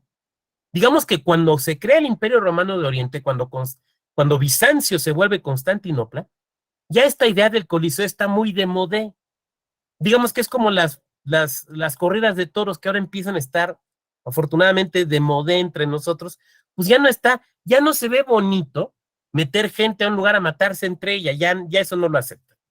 Entonces, ¿cuál es la diversión pública que le gusta a los bizantinos? ¿Cuál es? Ellos no tienen coliseo, ¿ellos qué tienen? Hipódromo, hipódromo. Lo que les gusta a los bizantinos son las carreras de cuadrigas. Bueno, nunca he tenido muy claro si dice cuadrigas o cuadrigas, creo que se dicen cuadrigas. Eso es lo que les gusta. Y entonces está el famosísimo hipódromo de Constantinopla, del cual todavía quedan ciertos restos. Entonces, así como para los romanos de Occidente, la diversión por antonomasia era ir al Coliseo, para los romanos de Oriente, los futuros bizantinos, es ir al hipódromo. ¿O esto qué tiene que ver con la política? Tiene que ver en lo siguiente. Los corredores, los conductores de cuadrigas, se dividen en colores. Y están los verdes, están los blancos, los azules. Con el tiempo, los blancos y otro color que había ahí se van desapareciendo. Y quedan los verdes y los azules. Y hagan de cuenta que era como para nosotros el Chivas América o para los argentinos y las argentinas el Boca River. O sea, se vuelven fanáticos. Fanáticos a grado tal de que hay disturbios, de que hay revueltas que se inician porque ganan unos o pierden otros. Hay emperadores que caen por esas razones. O sea, fíjense la fuerza que toma. Y esto de ser rojo, de ser verde o ser azul, empieza en Bizancio a dejar de ser simplemente una cuestión de a quién le voy en las carreras y se empieza a convertir en una cuestión de identificación política. Y entonces empiezan a nacer facciones, que todavía no son partidos, desde luego, facciones políticas que se identifican con los colores de quienes compiten en cuadrigas en el hipódromo. Y entonces, en el imperio hay una facción verde, hay una facción azul, que se dedican a intrigar entre sí, a tratar de conseguir puestos frente al emperador o incluso a destituirlo, a destituir emperadores. Entonces, digamos que la idea de la facción política como tal empieza a nacer en Bizancio vinculada al hipódromo, lo cual a mí, francamente, me parece pues, bastante interesante. Digo, no sé ustedes, espero que no les resulte aburrido, pero resulta bastante interesante. Ahora bien, dejemos el glorioso imperio bizantino, sus oros, su Santa Sofía, su mayólica, sus creaciones artísticas y eráticas, y pasemos al lado, regresemos de nueva cuenta a Italia. Y en Italia, la Italia del 300, del 400, nos encontramos con que han surgido las famosas ciudades-estado, ¿no? En el norte de Italia. Y estoy pensando en Florencia, estoy pensando en Milán, estoy pensando desde luego en Venecia. En esa Venecia, que su líder es un líder electo por el consejo, que es el Dux de Venecia. ¿Y qué es el Dux? Sino el duque. ¿Y qué era el duque? Sino el gobernante impuesto por los bizantinos, pero que después de que estos dejaron de imponerlo, se convierte en un gobernante electivo, ¿no? Entonces, cuando pensamos en Venecia y en los dux de Venecia, de nueva cuenta tenemos que pensar en el Imperio Bizantino. Bueno, en estas ciudades, estado del norte de Italia, lo que empezamos a ver es que son ciudades sujetas al emperador, al sacro emperador romano germánico, algunas, y otras son sujetas al papa, pero en las que hay una gran vida política que normalmente se agrupa en dos posibilidades: o eres güelfo o eres gibelino. ¿Se acuerdan? Los güelfos y los gibelinos. Y esto depende de si tu familia o tú, digamos, son más adictos al sacro emperador romano germánico, no sé, Federico Barbarroja, Carlos V, o son más adictos al papa. Y entonces hay güelfos y hay gibelinos, y hay grandes familias que son güelfas o que son gibelinas. Y de nueva cuenta nos llegan los apellidos, ¿no? Los Sforza, los Borgia, por pensar solamente en algunos, pero hubo muchos otros más, ¿no? Bueno. Y dentro de las ciudades, el ejemplo típico es Florencia, pero no es el único. Se da esta gran división política entre lo que ya se le empieza a llamar partidos: el partido güelfo y el partido gibelino. Pues unos apoyando al emperador, otros apoyando al papa. Ahora,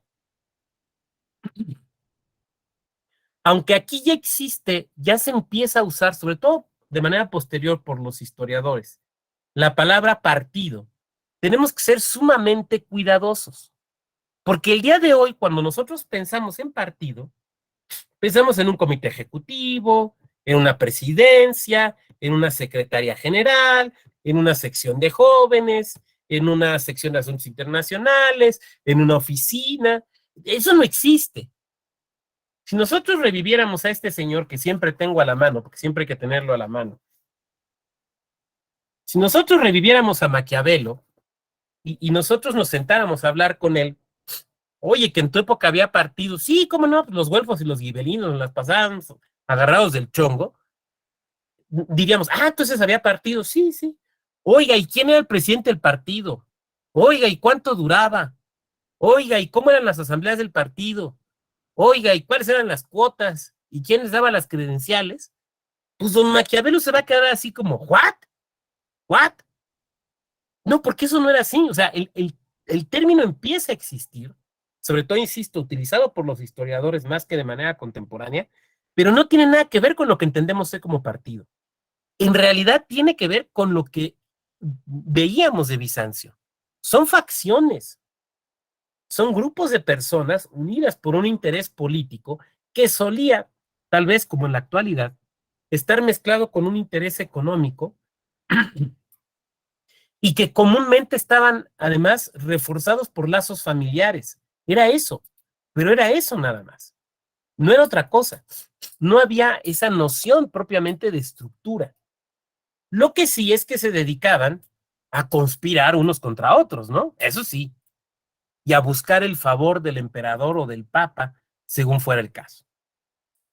Y eran enfrentamientos que se daban lo mismo en las asambleas públicas, en las asambleas de las ciudades-estado, que en el campo de batalla. Por esa razón, esos grandes intelectuales del 300, del 400 o del 500 italiano, pues eran polifacéticos. Entonces, lo mismo podían escribir obras poéticas, que podían amurallar una ciudad, que podían conducir una carga de caballería pesada, porque la política lo era todo, o mejor dicho, la política estaba en todo. Y eso es muy evidente en la vida de Leonardo, es muy evidente en la vida de Maquiavelo, pero en la vida de otros. A ver, es que pensemos en Dante, pensemos en Dante. Hoy cuando pensamos en Dante, probablemente pensamos en el primer gran rechazado de la historia, que debido al rechazo de Beatriz escribió la comedia. Y la realidad es que no es así, la realidad es que es una manifestación del amor galante de la época medieval. Pero la realidad es que Dante era un sujeto de su tiempo que también se dedicaba a la política, incluso a la teoría política. Pensemos en algo. El primer libro de Hans Kelsen, este gran jurista del siglo XX, su primer gran libro se llama La teoría del Estado en Dante Alighieri. Y uno dice, ¿por qué? Pues se puso a leer la Divina Comedia y ahí hay indicaciones del Estado. No. Lo que pasa es que Dante escribió un tratado que se llama De la monarquía. Dante era un escritor político. Dante era un teórico político. De la época de la transición entre el medievo y el renacimiento. O sea, no era el Enrique Krause, bueno, no Enrique Krause, no era el Adam Przeworski de la época. O sea, las figuras son distintas, pero era un escritor político. No encontramos entonces tampoco la idea de la representación política, pero empezamos a encontrar algunas cosas interesantes. Primero, y esto viene muy claro en un libro que creo tener a la mano. A ver, déjenme ver si lo tengo a la mano. Porque según yo lo acabo de acomodar, pero ahora ya no lo veo. Es que se los quiero enseñar.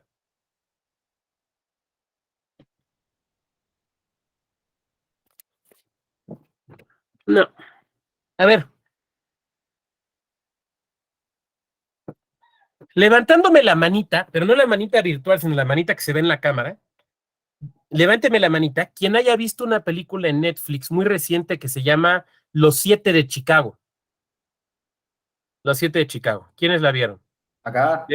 Veo a Jaime, no veo a nadie más. Bueno, entonces la referencia no, la voy a decir, pero no va a ser tan significativa. En esa película sale un abogado, obviamente representado, que se llama Michael E. Tigar, que fue uno de los defensores. Bueno, Michael E. Tigar, ese personaje existe, es un abogado que todavía vive, y que escribió un espléndido libro que se llama El derecho y el auge del capitalismo. Es un libro marxista que habla de cómo hacia esta época que estoy narrando en Italia, entre 80 y el 480, el crecimiento exponencial de la cuestión económica llevó a recuperar la idea de la representación jurídica que tenían los romanos. Porque los grandes, empieza a surgir algo que es una especie de una revolución industrial previa. Porque, por ejemplo, ya no era solamente la importación de los productos, sino la transformación de los mismos. Por ejemplo, ya no era solamente traer la seda de la China, sino transformarla en tapetes o en gobelinos. Y entonces se vuelve a necesitar esta idea de la representación jurídica y se revive esta noción romana que se había perdido. ¿Y se revive en dónde? En las universidades donde se estudiaba derecho. Porque ¿qué derecho se estudiaba? Pues el derecho romano, ¿no? Y entonces empieza a surgir algo sumamente interesante. Fíjense, vamos a platicar. Si tú querías estudiar derecho en aquella época, donde podías estudiar era en ciertas universidades, ¿no? La Universidad de París, la Universidad de Oxford, donde enseñaban derecho. Ahora, el derecho, digamos, existente, real en aquel momento, era un batidillo, era una mezcolanza de disposiciones imperiales, disposiciones papales, disposiciones de los reyes, disposiciones de los señores feudales. Era algo totalmente mezclado y inestudiable totalmente. Entonces, cuando tú ibas a estudiar, por ejemplo, a Bolonia o a Oxford o a París, lo que te enseñaban era derecho romano, ¿no? Ulpiano, Papiniano, Gallo, las institutas, eso era lo que te enseñaban, derecho romano. Entonces, tú estudiabas un derecho que en la realidad no existía, que había existido, pero no existía. Ahora bien, tú estudiabas eso para vivir, porque el derecho siempre ha sido un arte práctico. Estudiabas eso para vivir. Entonces, pasaba lo siguiente. Supongan que el compañero Carlos Alberto Velázquez, pues estudiaba derecho. Era alemán, de origen alemán, y sajón, y se llamaba Carolus. Carolus es un nombre de origen alemán, ¿no? Karl, era Karl. Entonces, se había ido a estudiar, vivía en Aquisgrán, pero se había ido a estudiar a Bolonia, derecho. Regresaba a su ciudad, regresaba a Aquisgrán.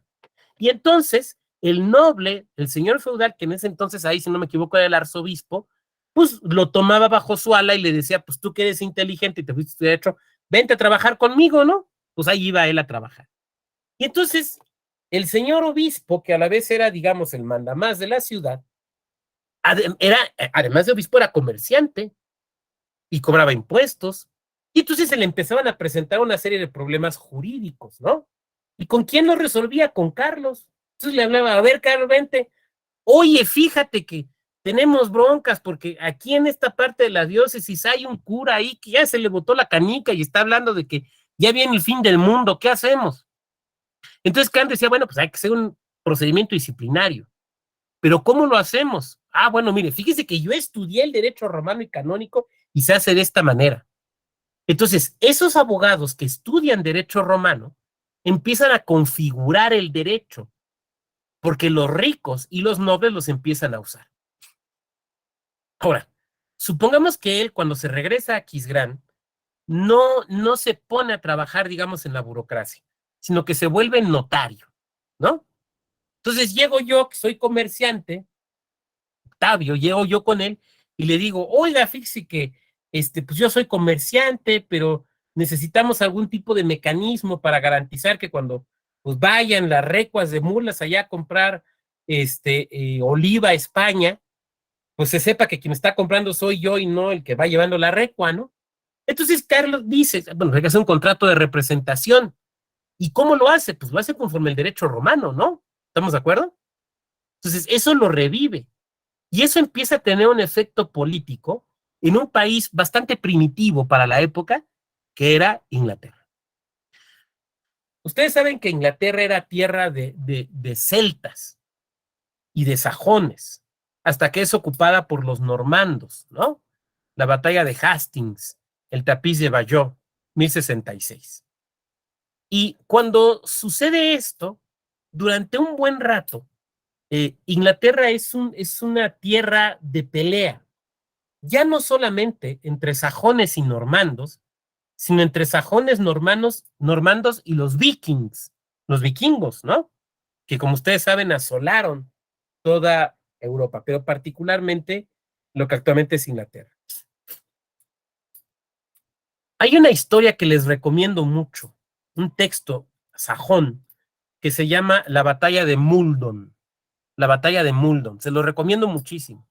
Es un texto que cuenta una batalla de sajones contra vikingos. Es impresionante, es de las mejores cosas que he leído en mi vida. Es un texto impresionante. Lo pueden encontrar en internet, es muy cortito, no llegará a las 5 páginas, pero es la narración sajona contemporánea, o sea, de la época, de una batalla entre sajones y vikingos. No se parece en nada a las series que vemos ahora, ¿no? Ni a The Northman, ni nada por el estilo, pero es profundamente conmovedor.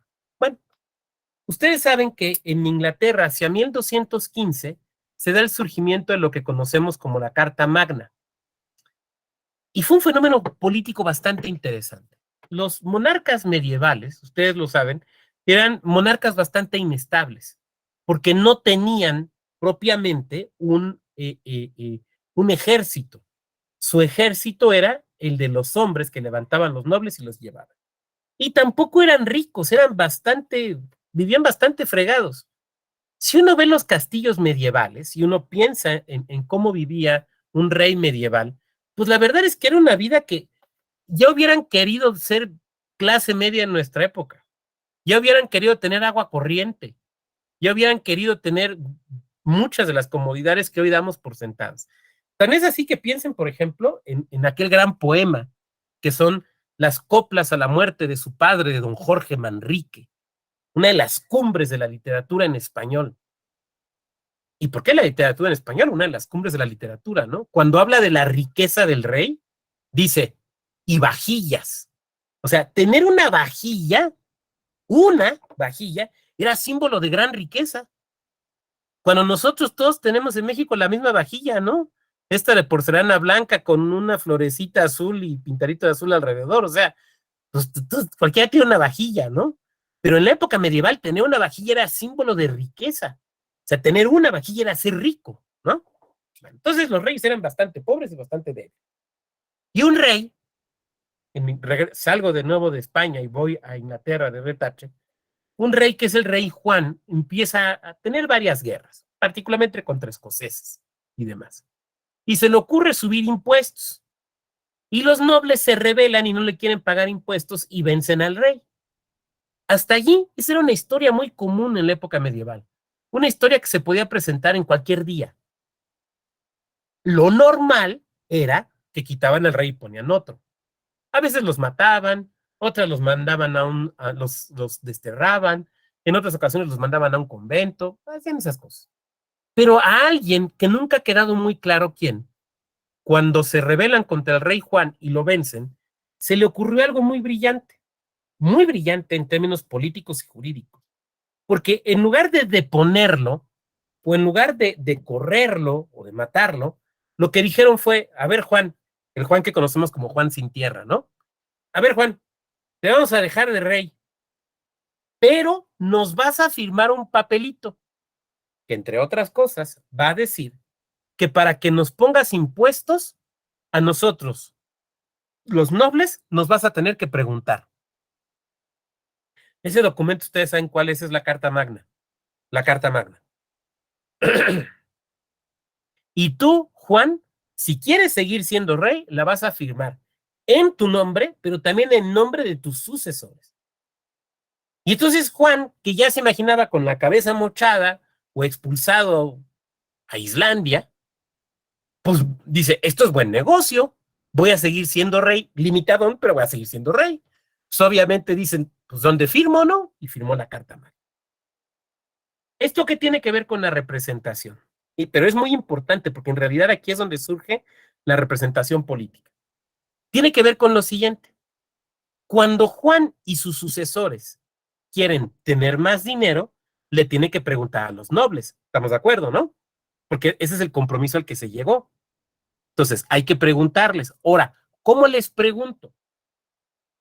Pues hay que juntarlos. Yo rey no voy a ir de feudo en feudo preguntando, no, ni madres, que vengan a donde estoy yo y me pregunten.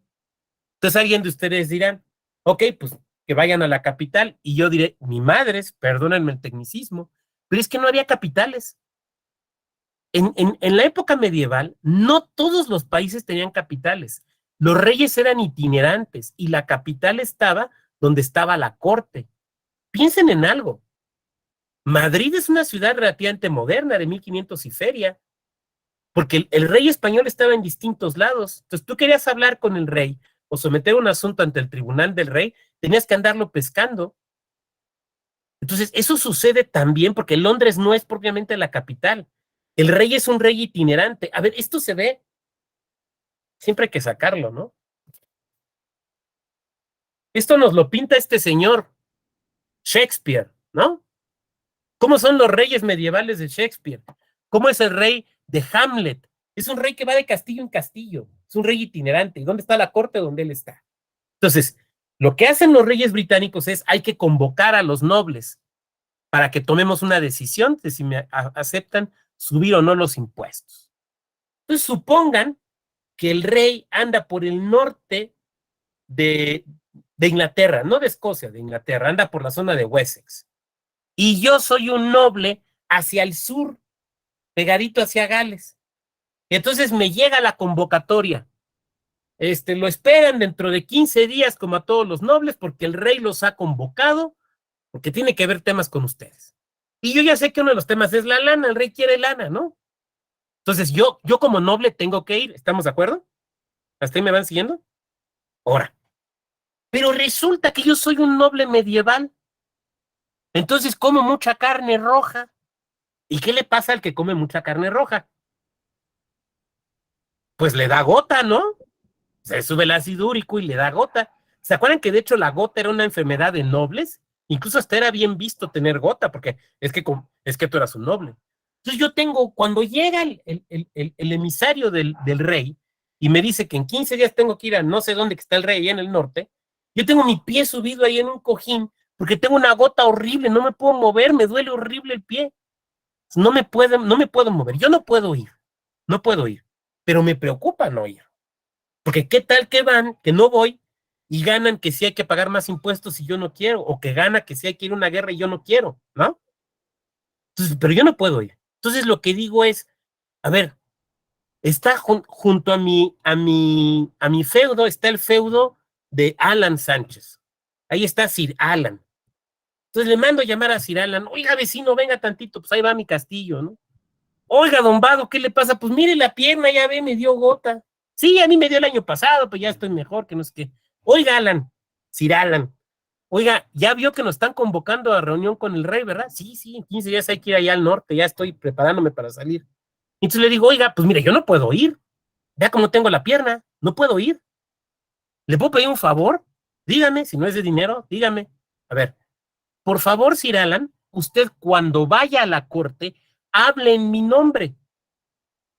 Y si el rey quiere más impuestos, usted diga que yo estoy de acuerdo siempre y cuando nos dé estas canonjías, ¿no? Y entonces Sir Alan me decía, bueno, pues ya que voy a ir para allá, con gusto, don Octavio, sí, yo lo represento, yo lo represento, yo lo represento, ¿de acuerdo?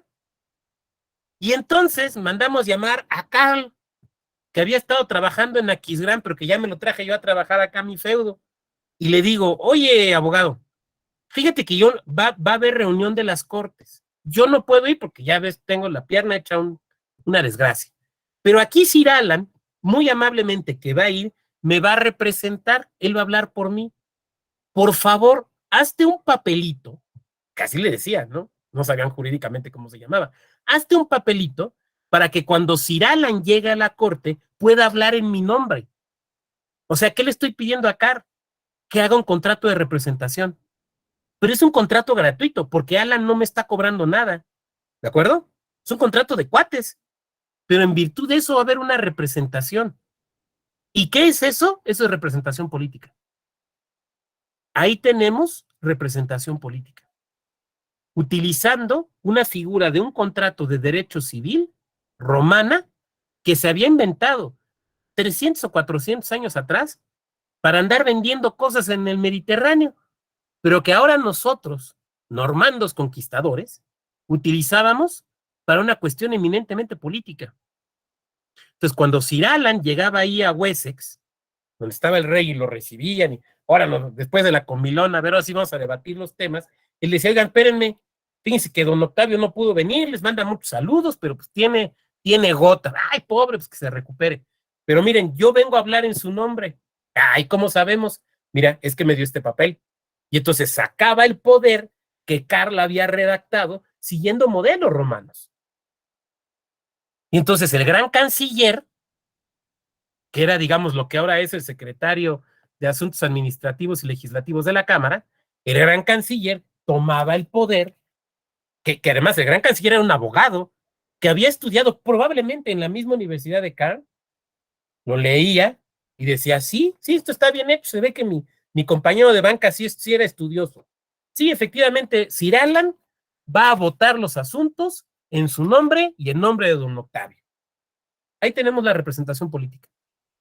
Ahí tenemos la representación política. De hecho, ese documento que está llevando Alan en mi nombre todavía existe. Nada más que ahora ya no le llamamos poder. Ahora, ¿cómo le llamamos? Constancia de mayoría. Ahora es una constancia de mayoría. Cuando llega un diputado o una diputada electo a la Cámara a acreditarse, ¿qué lleva? La constancia de mayoría, de la cual la Cámara ya tiene copia. Entonces, lo que Sir Alan llevaba, que era un poder, ahora también se lleva, nada más que ahora le llamamos constancia de mayoría. Bien, quiero dejarlo hasta aquí. Nos quedan aproximadamente 15 minutos para preguntas, si puedo ofrecer alguna respuesta, comentarios y reflexiones, y vamos a continuar el día de mañana, digamos, con la parte expositiva, pero ahorita pasaríamos a preguntas y comentarios. Entonces, quien quiera, si puede ir levantando la manita virtual para que yo le vaya dando el orden de la voz, y mientras la van levantando, vamos viendo aquí qué comentarios hay. Jaime Mauricio, Maverick, sí, se llama Maverick el personaje, ¿no? Yo no la he visto, vi la primera, obviamente, pues me tocó en la prepa y sí, está entretenida, ¿no? Está La buena, canción es... por si ¿Perdón, chance. Jaime? Perdón, nada más rápidamente, está recomendada, si tiene chance de verla. Yo la vi el domingo pasado, y sí, la verdad sí pasa. Oye, ¿y vuelven a presentar la canción esta de Take My Breath Away? Creo que hay una versión especial al final de esta, se me va esta, Lady Gaga. Creo que hasta el final, como que una reinterpretación, me parece. Pero pues la verdad está entretenida, aunque ya se le ve el viejazo a Tom Cruise. ¿Para qué le No, miento? bueno. Y Demi Moore, no sé si hizo pacto con el diablo. La veo igualita siempre. Algunos nos vemos igual desde nuestra juventud, Jaime. No es cierto, yo tenía cabello. Gracias, Jaime, gracias. Sí, pues fue una película que pegó muchísimo en su época, ¿no? Julio, ¿me pueden aceptar? Estoy en clase de Julio César, pero me tengo que mover. Creo que Julio, bueno, está ya, se debe haber atendido. Muy bien, pero ¿quién más? Manitas levantadas. No veo manitas y eso me preocupa. Me hace pensar que no fui claro en la exposición. Porque cuando no se sabe qué preguntar o qué comentar es que la clase no fue clara. Maestro, claro como el agua, todo entendible. Mientras no digas que como agua de río ahí turbulenta, aguas turbulentas como la canción. ¿Alguien que quiera hacer un comentario? Maestro, entonces en Roma, los romanos sabían que los viejos eran los sabios. Entonces, Morena, los actuales, son sabios todos por la edad, como en la antigua Roma. Bueno, los romanos sí nos inventaron algunas cosas. Por ejemplo, la idea de campaña política, esa ya está en Roma. Hay una obra de Shakespeare, perdón que me refiera a Shakespeare, pero miren, no es por payaso, es porque ya todo lo dijo Shakespeare. Bueno, muchas gentes han dicho todo, ¿no? Borges también ya lo dijo, pero aquí en las obras de Shakespeare hay una obra que les recomiendo mucho que se llama, es una de sus tragedias no tan conocidas, que se llama Coriolano. Coriolano. Coriolano habla de un noble romano, un patricio romano, que es un general muy valiente, muy bravo. De hecho, no se llama originalmente Coriolano, le ponen Coriolano porque conquista a la ciudad de Corioles, la conquista para Roma, entonces le ponen Coriolano en honor a esa conquista, ¿no? Pero es un hombre, es un aristócrata que desprecia profundamente al pueblo, a la plebe. Para él todos los de la plebe son cobardes, solo vean por su interés y todo. Pero en algún momento quiere ser cónsul. Entonces, digamos que tiene como que su asesor político, que le dice, todo esto está muy claro en la obra, ¿eh? Y le dice, es que tienes que pedir el voto. No, ¿cómo le voy a pedir el voto a eso? Es una bola de cobardes, me caen gordos. Él quiere ser de mano muy dura con el pueblo, pero tiene que irles a pedir el voto. Entonces te platica cómo se hacían las campañas en Roma. Eso es interesantísimo. Por ejemplo, la palabra candidato, y eso lo cuenta más bien Mary Brett, aquí brinco a Mary Brett, candidato viene de candidum. Candidum, que es cándido, que es bueno, que es sin doblez. Y un candidato era un candidum porque cuando iba a pedir el voto, se ponía su toga pretexta, que era la toga de los romanos, pero totalmente blanca, la más blanca que se podía poner, porque era reflejar que era un candidum, no un candidum de un cándido, sino un candidum de que tenía buenas intenciones. Y entonces te platican aquí en esta obra cómo hacían la campaña. Entonces llegaba el noble romano con su toga, con un grupo de la plebe, ¿no? Y entonces, por ejemplo, se descubría el hombro, que no lo voy a hacer, pues se descubría el hombro y decía, miren este lanzazo que me dieron en esta batalla. Se levantaba de este lado junto a una costilla y vean este mazazo que me dieron en esta otra batalla y vean aquí una flecha me pegó en la batalla de no sé qué. Entonces, lo que tenían que hacer para ganar el voto era demostrar que tenían muchas heridas de batalla, porque las he ganado, me he ganado estas heridas buscando la gloria de Roma, ¿no? Qué interesante, o sea, pensemos en algo. Hoy cuando andamos en campaña, bueno, no andamos, cuando hay campañas, pues ves al candidato o a la candidata besando niños, besando a una persona mayor, la típica foto, ¿no? Donde está con toda la familia, ¿no? Y esas fotos me dan mucha risa porque de repente las vemos en espectaculares, ¿no? Está el candidato con la esposa y con los hijos, ¿no? Y tú dices, pues ese yo lo conozco, ya no vive con la esposa ya tiene novio, y hasta los hijos los están viendo así como, ¿y esto qué onda, no? Bueno, los romanos enseñaban sus cicatrices. O sea, si nosotros nos transportáramos a Roma y los romanos hubieran tenido espectaculares, lo que veríamos en las espectaculares serían cuerpos mutilados, cuerpos lastimados. Vean, perdí la mitad de la mano en la batalla, no sé qué carambas, y ahí medio muñón. O sea, así lo hacían, ¿no? Entonces eso te lo cuenta en esa obra, es muy, muy, muy interesante. Del otro tema, bueno, pues la verdad es que no sabría qué opinar. Sujei, adelante, Sujei.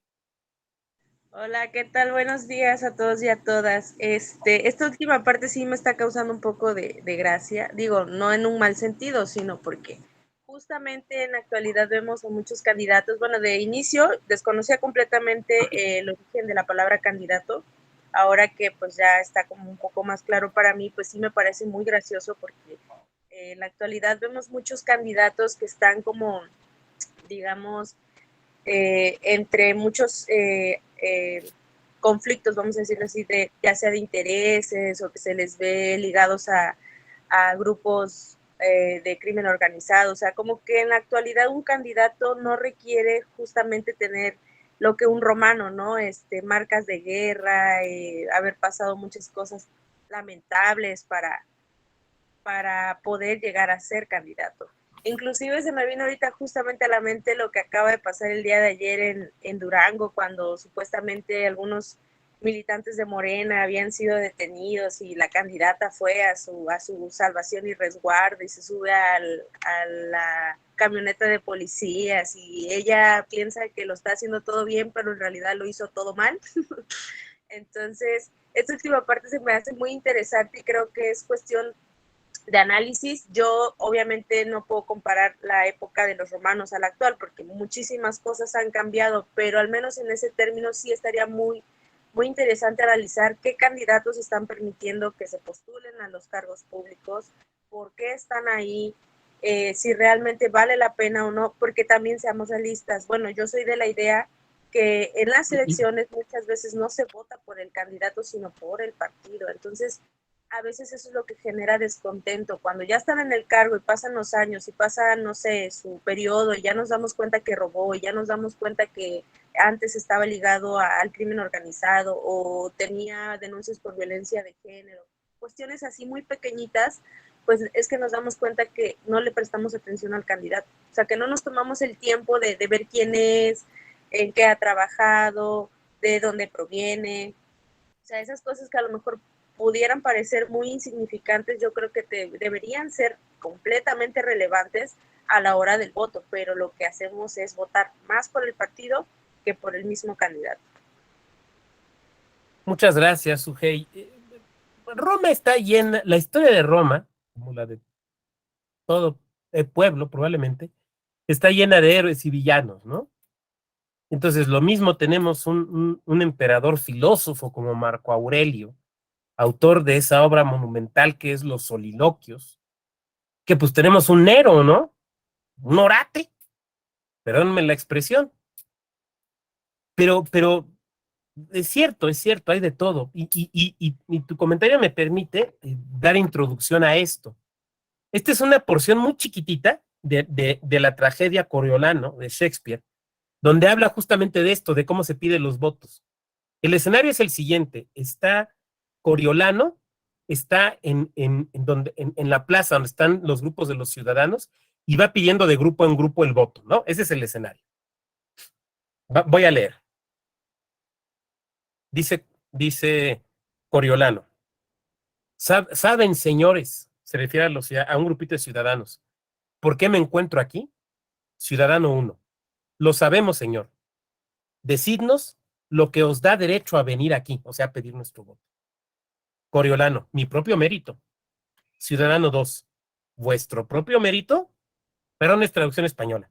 Coriolano: sí, y no mi propio deseo. Ciudadano 1: ¿cómo? ¿No su propio deseo?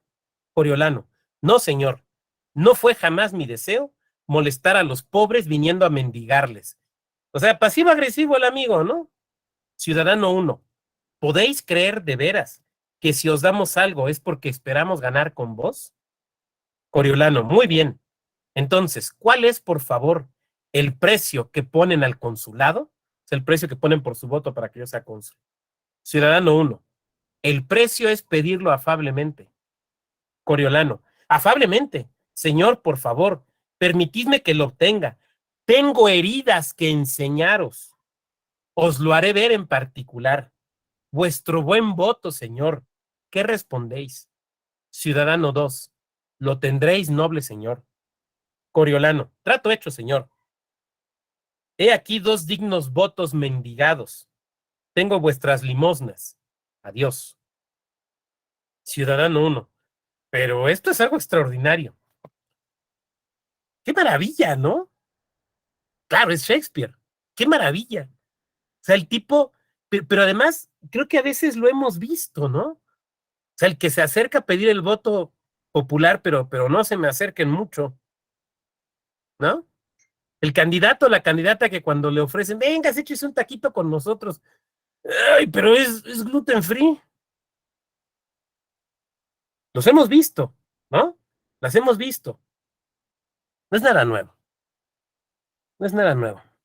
Aquí hay un comentario. ¿Podría escribir el nombre de la lectura recomendada, lectura que nos dijo durante la sesión? A ver, sí, bueno, es la tragedia de Coriolano, la ciudad antigua de Fustel du Oulanges. Y este es un librazo. Miren, les va a parecer que está muy grueso, pero se lee rapidísimo porque tiene mucho humor británico. Y el humor británico ya ven que se parece al nuestro, ¿no? Pues ustedes lo saben, los ingleses también alburean, nada más que no le llaman albur, le llaman otra. ¿Saben quién era bien alburero? ¿Saben quién era bien alburero? Este señor. Es que lo tengo tatuado. ¿Sí se ve? Churchill, Winston Churchill, era bien alburero, porque los británicos son albureros, les encanta el doble sentido, nada más que allá no le llaman albur, pero de que les gusta el albur, les gusta el albur, nada más que le llaman doble sentido. Y este libro tiene mucho eso de doble sentido, se llama SPQR, la autora es Mary Bear. De Churchill es la frase, el que habla a mis espaldas, y lo que sigue, ¿no, maestro? Sí. También tenía 2 Bs de la Victoria. Una B de la Victoria era la que hacía dirigida al pueblo británico. Era esta. Fíjense la postura de mis dedos. Era esta. Otra era la B de la Victoria, la que le hacían los alemanes. La que le hacían los alemanes era una grosería. No les va a explicar el sentido. Ahí pueden ustedes buscarlo. Este libro de Mary Beard les va a gustar mucho porque además cuenta muchas cosas de la vida diaria de Roma. Por ejemplo, los romanos tenían la misma costumbre, triste costumbre que tenemos nosotros de pintarrajear los baños. Ya ves que entras a un baño público y están pintados con frases y demás. Los romanos hacían lo mismo. Entonces, te pone pintas que han encontrado, por ejemplo, al pie del monte Etna, ¿no? Pasquín. Sí, es muy interesante. Bueno, muy bien, ¿alguien más? En Herculano y todas estas ciudades que se los llevó la erupción. ¿Alguien más? ¿Alguien más? Bueno, de no ser así, terminamos el día de hoy. Les agradezco mucho. Mañana vamos a continuar. Agradezco su amabilísima paciencia. Les agradezco mucho también este ejercicio que han hecho de proyectar lo que estamos viendo a la realidad. Qué bueno que lo hagan. Hay que hacerlo. Esa es un poco la idea. Porque la mera historia por historia, pues es muy placentera, pero no nos sirve de nada. El chiste es que la proyectemos. Les agradezco mucho y nos vemos mañana a las 8 de la mañana. Muy buen día. Gracias. Gracias, hasta luego. Gracias, hasta mañana. Buen día.